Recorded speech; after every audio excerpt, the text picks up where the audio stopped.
जरूर, यहाँ एक नैतिक कहानी हिंदी में है। लालची चिड़िया और मीठा फल। एक घने जंगल में एक छोटा सा पेड़ था जिस पर एक मीठा और रसीला फल लगता था। उस पेड़ पर एक छोटी चिड़िया रहती थी जिसका नाम चंचल था। चंचल को वह फल बहुत पसंद था और वह रोजाना उसे खाती थी। एक दिन एक भूरी चिड़िया जिसका नाम लालची था उस पेड़ पर आई।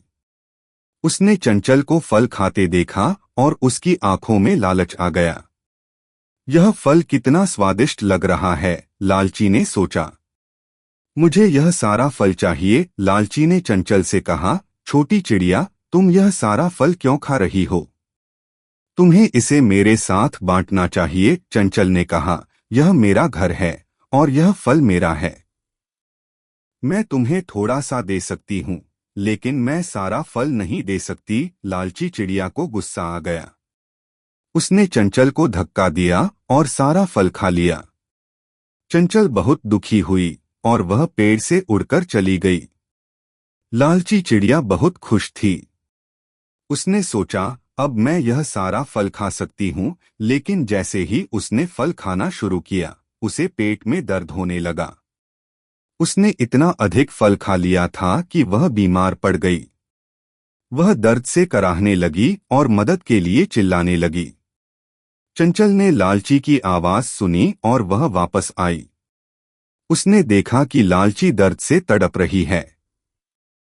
चंचल को लालची पर दया आ गई। चंचल ने लालची से कहा, लालची, तुमने लालच किया और अब तुम बीमार हो। मैं तुम्हारी मदद कर सकती हूँ, लेकिन तुम्हें वादा करना होगा कि तुम कभी लालच नहीं करोगी। लालची चिड़िया ने वादा किया और चंचल ने उसे कुछ जड़ी बूटियां दी। लालची चिड़िया जल्दी ही ठीक हो गई। उसने चंचल को धन्यवाद दिया और उससे माफी मांगी। उस दिन से लालची चिड़िया ने कभी लालच नहीं किया। उसने सीखा कि लालच हमेशा दुख लाता है और साझा करने से खुशी मिलती है।